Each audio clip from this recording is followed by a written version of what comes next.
बिस्मिल्लाहिर्रहमानिर्रहीम। Welcome to IT series tutor channel. अपने इस वीडियो में हम बात करेंगे बाइंडिंग की, देखेंगे बाइंडिंग से क्या मुराद है। इसके बाद हम अर्ली बाइंडिंग और लेट बाइंडिंग के कॉन्सेप्ट को क्लियर करेंगे और आखिर में एक प्रोग्राम की मदद से इन कॉन्सेप्ट्स की प्रैक्टिकल इंप्लीमेंटेशन देखेंगे। तो आइए वीडियो का आगाज करते हैं और सबसे पहले देखते हैं कि बाइंडिंग से क्या मुराद है। बाइंडिंग से मुराद वो प्रोसेस है जिसके तहत आइडेंटिफायर्स जैसा कि वेरिएबल्स वगैरह के नामों को मेमोरी एड्रेसेस में तब्दील किया जाता है। बाइंडिंग किसी भी प्रोग्राम के तमाम वेरिएबल्स और फंक्शंस के लिए अंजाम दी जाती है। फंक्शंस के लिए बाइंडिंग के अमल से इस बात का तयन किया जाता है कि कंपाइलर कौन से फंक्शन के कॉल किए जाने पर किस ब्लॉक ऑफ कोड को एग्जीक्यूट करेगा। बाइंडिंग के अमल को दो में से किसी एक तरीके से अंजाम दिया जाता है। पहला तरीका अर्ली बाइंडिंग या कंपाइल टाइम बाइंडिंग कहलाता है। इसे स्टैटिक बाइंडिंग भी कहते हैं। जैसा कि नाम से जाहिर है कि इस तरह की बाइंडिंग में कंपाइलर हर फंक्शन के साथ एक स्पेसिफिक एड्रेस को एसोसिएट कर देता है और जब कोई फंक्शन कॉल किया जाता है तो उस फंक्शन के साथ एसोसिएटेड एड्रेस पर मौजूद इंस्ट्रक्शंस को एग्जीक्यूट कर दिया जाता है। सादा तरीन अल्फाज में हम ये कह सकते हैं कि अर्ली बाइंडिंग में कंपाइलर को कंपाइलेशन के वक्त ही ये इल्म होता है कि कौन सी स्टेटमेंट एग्जीक्यूट होने पर कौन से फंक्शन के कोड को एग्जीक्यूट करना है। अर्ली बाइंडिंग के बाद बात करते हैं लेट बाइंडिंग की, जिसे डायनामिक बाइंडिंग भी कहते हैं। लेट बाइंडिंग में कंपाइलर को कंपाइलेशन के वक्त ये इल्म नहीं होता कि किसी फंक्शन को कॉल किए जाने पर कौन सा ब्लॉक ऑफ कोड एग्जीक्यूट करना है। ये तरीकाकार ज्यादा फ्लेक्सिबिलिटी फराहम करता है। लेट बाइंडिंग को अटेन करने के लिए वर्चुअल फंक्शंस का इस्तेमाल किया जाता है, जिसे हम प्रीवियस वीडियो में डिटेल के साथ डिस्कस कर चुके हैं। वर्चुअल फंक्शन में कंपाइलेशन के वक्त कंपाइलर को ये इल्म नहीं होता कि जिस पॉइंटर की मदद से फंक्शन को कॉल किया जा रहा है वो किस ऑब्जेक्ट को रेफर कर रहा है। आइए एक प्रोग्राम की मदद से इस कॉन्सेप्ट को मजीद क्लियर करते हैं। जैसा कि स्क्रीन पर आप देख सकते हैं कि मैंने पहले से डेव सी प्लस प्लस में एक प्रोग्राम टाइप और सेव कर रखा है। इस प्रोग्राम में जो हम कोड यूज कर रहे हैं इसका मेजर पोर्शन ऑलमोस्ट वैसा ही है जो कि हम प्रीवियस वीडियो में डिस्कस कर चुके हैं। यहाँ पर हमने एक क्लास डिक्लेयर की है लाइन नंबर 4 पे, जिसका नाम पेरेंट है। और इस पेरेंट क्लास के अंदर हमने एक वर्चुअल फंक्शन शो नाम से डिक्लेयर किया है, जिसमें हम एक ही सिंगल स्टेटमेंट को यूज कर रहे हैं जो कि सी आउट ऑब्जेक्ट की मदद से पेरेंट क्लास का मैसेज डिस्प्ले करवा देगी अगर हम इस शो नामी फंक्शन को कॉल करेंगे। इसके बाद देखिए हमने एक चाइल्ड क्लास क्रिएट की है चाइल्ड वन के नाम से, जो कि पेरेंट क्लास की चाइल्ड क्लास है। और इस क्लास में भी हमने एक मेंबर फंक्शन शो के नाम से डिक्लेयर किया। यहाँ पे ये बात ध्यान में रखिए कि हम अपने फंक्शन का नाम वही रख रहे हैं जो कि हमने पेरेंट क्लास में रखा, लेकिन हम यहाँ पे जो स्टेटमेंट यूज कर रहे हैं वो डिफरेंट है। यहाँ पे हम सी आउट ऑब्जेक्ट की मदद से जो मैसेज डिस्प्ले करवा रहे हैं वो चाइल्ड वन क्लास का मैसेज है, यानी हम अपने फंक्शन को ओवरराइड कर रहे हैं। इसके बाद लाइन नंबर 20 पे देखिए हमने एक और क्लास डिक्लेयर की चाइल्ड टू के नाम से, जो कि पेरेंट क्लास की ही चाइल्ड क्लास है। और यहाँ पर भी हमने एक फंक्शन डिक्लेयर किया शो नाम से, जो कि ये स्टेटमेंट स्क्रीन पर डिस्प्ले करवा देगा चाइल्ड टू क्लास। इसका मतलब ये हुआ कि अगर हम अपने पेरेंट क्लास के मेंबर फंक्शन को कॉल करेंगे तो जो स्टेटमेंट डिस्प्ले होनी चाहिए स्क्रीन पर वो होगी पेरेंट क्लास, और अगर हम चाइल्ड वन क्लास के इस मेंबर फंक्शन को कॉल करेंगे तो हमारे पास जो स्टेटमेंट स्क्रीन पर डिस्प्ले होनी चाहिए वो चाइल्ड वन क्लास का मैसेज होना चाहिए। और अगर चाइल्ड टू क्लास के इस मेंबर फंक्शन को हम कॉल करेंगे तो हमारे पास जो स्टेटमेंट स्क्रीन पर डिस्प्ले होनी चाहिए वो चाइल्ड टू क्लास का मैसेज डिस्प्ले होना चाहिए। इसके बाद हमने मेन फंक्शन में जाके अपनी पेरेंट क्लास के साथ एक पॉइंटर्स की अरे डिक्लेयर की है, जिसकी लेंथ हमने 5 रखी है और जिसका नाम ptr है। अब ये बात आपको ध्यान में रखनी है कि इस पॉइंटर की जो टाइप है वो पेरेंट क्लास है। और हम ये प्रीवियसली देख चुके हैं कि पेरेंट क्लास की मदद से जो पॉइंटर डिक्लेयर किया जाता है उसमें हम किसी चाइल्ड क्लास के ऑब्जेक्ट का एड्रेस स्टोर कर सकते हैं, यानी वो पॉइंटर चाइल्ड क्लास के किसी ऑब्जेक्ट को रेफर भी कर सकता है। इसके बाद देखिए लाइन नंबर 32 पे हमने इंटीजर डाटा टाइप के साथ दो वेरिएबल्स डिक्लेयर किए हैं, एक का नाम ओपी है और एक का नाम आई है। बेसिकली इन वेरिएबल्स को हम आगे लूप में यूज करने वाले हैं। लाइन नंबर 33 पे देखिए हमने एक मैसेज स्क्रीन पर डिस्प्ले करवाया, enter 1 for parent, 2 for child 1 and 3 for child 2। यानी हम ये चाहते हैं कि यूजर अगर 1 एंटर करे तो पेरेंट क्लास का एक ऑब्जेक्ट क्रिएट हो, अगर वो 2 एंटर करे तो चाइल्ड 1 क्लास का एक ऑब्जेक्ट क्रिएट हो, और अगर वो 3 एंटर करें तो फिर चाइल्ड 2 क्लास का एक ऑब्जेक्ट क्रिएट होना चाहिए। लेकिन हम ये फंक्शनैलिटी अटेन कर रहे हैं लूप की मदद से। तो यहाँ पे देखिए हम फॉर लूप को स्टार्ट करें लाइन नंबर 34 पे। तो हमने कहा कि i इज इक्वल टू 0, आई को हम डिक्लेयर पहले ही कर चुके हैं लाइन नंबर 32 पे। तो हम ये कह रहे हैं कि i is equal to 0, I is less than 5, I plus plus, यानी ये लूप 5 मरतबा चलेगी और यूजर से 5 इनपुट्स वसूल करेगी। लाइन नंबर 36 पे देखिए हम अपनी फॉर लूप की बॉडी में आ गए हैं और यहाँ पर हम कह रहे हैं कि विच ऑब्जेक्ट टू क्रिएट, यानी जब ये पहली लूप की इटरेशन चलेगी तो स्क्रीन पर मैसेज आएगा विच ऑब्जेक्ट टू क्रिएट, कौन सा ऑब्जेक्ट क्रिएट करना है। ये बात ध्यान में रहे कि ऊपर स्क्रीन पर पहले ही ये मैसेज आ रहा होगा कि 1 का डिजिट एंटर करेंगे पेरेंट क्लास के ऑब्जेक्ट को क्रिएट करने के लिए, और 2 और 3 के डिजिट्स को हम एंटर करेंगे चाइल्ड 1 और चाइल्ड 2 के क्लासेस के ऑब्जेक्ट को क्रिएट करने के लिए। अब यूजर जो भी इनपुट प्रोवाइड करेगा वो हम सी इन ऑब्जेक्ट की मदद से ऑप नामी उस वेरिएबल में स्टोर कर रहे हैं, जो कि हम लाइन नंबर 32 पे पहले ही डिक्लेयर कर चुके हैं। अब यहाँ पर हम इफ स्टेटमेंट का इस्तेमाल कर रहे हैं।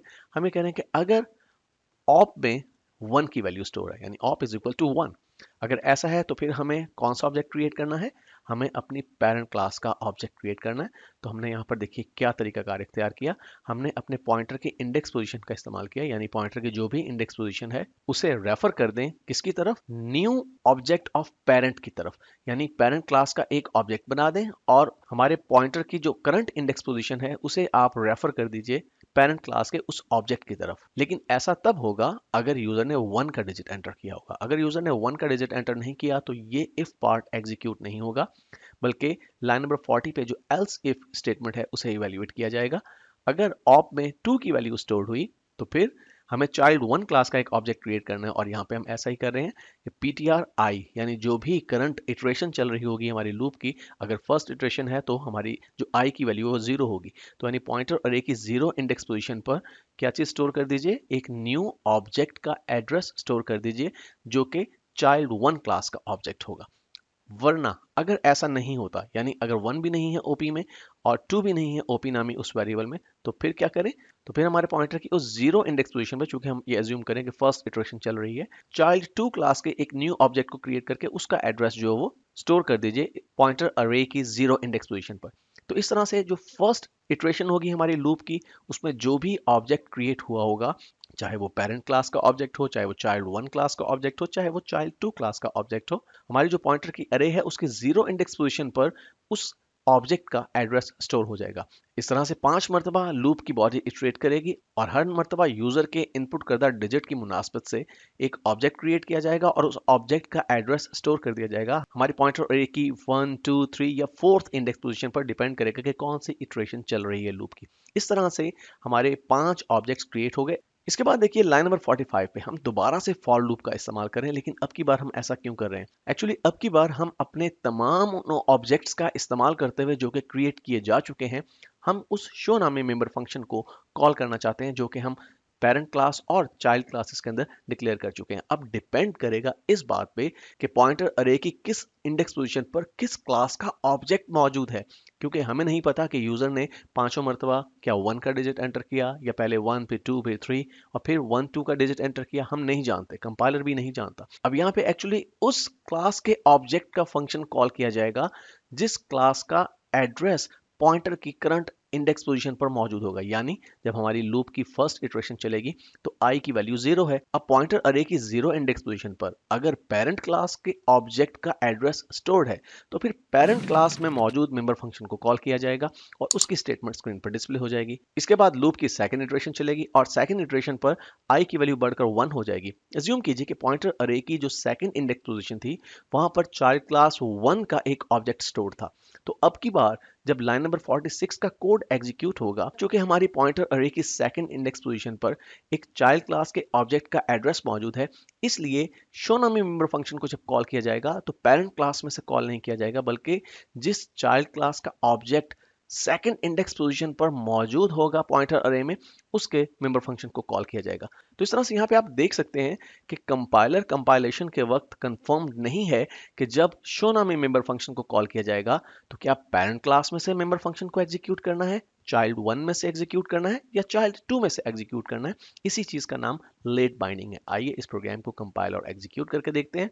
तो देखिए हमारे पास टॉप पे एक मैसेज आ रहा है, enter 1 for parent, 2 for child 1, 3 for child 2, which object to create. Let's say कि मैं पेरेंट क्लास का एक ऑब्जेक्ट क्रिएट करना चाहता हूँ, तो मैंने 1 एंटर किया और दूसरी बार मैं चाइल्ड 1 का एक ऑब्जेक्ट क्रिएट करना चाहता हूँ, फिर मैं चाइल्ड 2 का एक ऑब्जेक्ट क्रिएट करना चाहता हूँ, फिर मैं पेरेंट क्लास का एक ऑब्जेक्ट क्रिएट करना चाहता हूँ और फिर पेरेंट क्लास का मैं एक ऑब्जेक्ट क्रिएट करना चाहता हूँ। तो इस तरह से हमारे जो 5 ऑब्जेक्ट्स यहाँ पर क्रिएट हो रहे हैं उनमें से 3 ऑब्जेक्ट्स पेरेंट क्लास के और दूसरा और तीसरा जो ऑब्जेक्ट है वो चाइल्ड 1 और चाइल्ड 2 क्लास का है। अब अगर मैं एंटर की प्रेस करूँ तो देखिए हमारे पास मैसेज क्या आ रहे हैं।